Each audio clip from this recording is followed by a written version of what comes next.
Cockroach जनता party का जो protest चल रहा है उसमें बच्चे तो आए हैं, कुछ परिजन भी आए हैं। मैम, आप किसके साथ आई हैं? मैं अपनी बेटी को लेकर आई हूँ। अभी 13 साल की लड़की है, 9th क्लास में है। लेकिन मैं भी इस एजुकेशन सिस्टम से बिल्कुल बेकार एजुकेशन सिस्टम है। 8th क्लास में CBSE ने अपना सिलेबस चेंज किया। 8th क्लास की बुक्स बहुत लेट आई। उसके बाद में 8th क्लास की मैथ्स की सेकेंड पार्ट फरवरी में आया और फरवरी लास्ट में मेरे बच्चे का फाइनल एग्जाम था। अगर CBSE करती है, आज भी 9th क्लास में आ गई है लड़की, लेकिन अभी भी इसके पास SSC की किताब नहीं है। साइंस की किताब अभी 4 दिन पहले हमने खरीदी है। वो अगर वो बुक्स चेंज करती है तो बुक्स अवेलेबल करवाओ ना। बच्चे कैसे पढ़ेंगे? बच्चे पढ़ेंगे नहीं, और जो बच्चे बेचारे पढ़ रहे हैं उनके तुम पेपर लीक करवा रहे हो।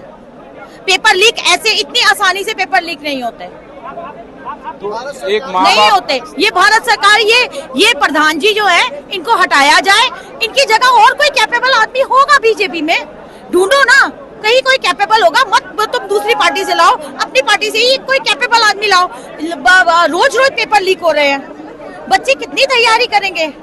एक माँ के तौर पे आपकी चिंता है कि भविष्य में? बिल्कुल, भविष्य में मेरे बच्चे का तो अभी 4-5 साल बाद नंबर आना है, तब भी मेरे को इसकी चिंता है। मैं आज गर्मी में उसको भी लेकर आई हूँ, क्योंकि नहीं, हम नहीं बर्दाश्त कर सकते, नहीं कर सकते। हमारे बच्चे एक बार पेपर इतनी मुश्किल से देते हैं। एक बच्चे का पेपर होता है, पूरा घर उसमें परेशान होता है, पूरा घर उसके साथ लगता है।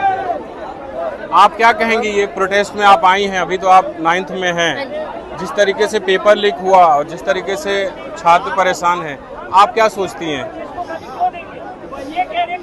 मतलब हम लोग तो यही सोचते हैं कि पेपर लीक नहीं होना चाहिए, और अगर पेपर लीक हो भी रहा है तो उसके लिए कुछ तो एक सोल्यूशन होना चाहिए। और ऊपर से एक बारी पेपर देना इज हम लोगों के लिए बहुत मुश्किल, लेकिन अभी सेकेंड टाइम पेपर देना will be a big thing for the youth of India.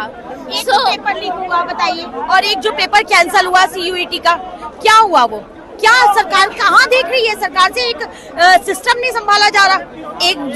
कुछ 2-3 सेंटर्स पे जो इन्होंने बिल्कुल उस एक शिफ्ट के पेपर कैंसिल कर दिए और कहा कि दूसरी शिफ्ट में होंगे। वो बच्चे भी तो परेशान हुए।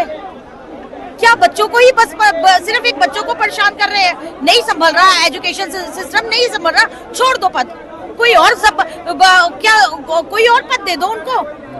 बीजेपी में कम से कम एक और कोई कैपेबल आदमी होना चाहिए जो कि एजुकेशन मिनिस्टर बन सके।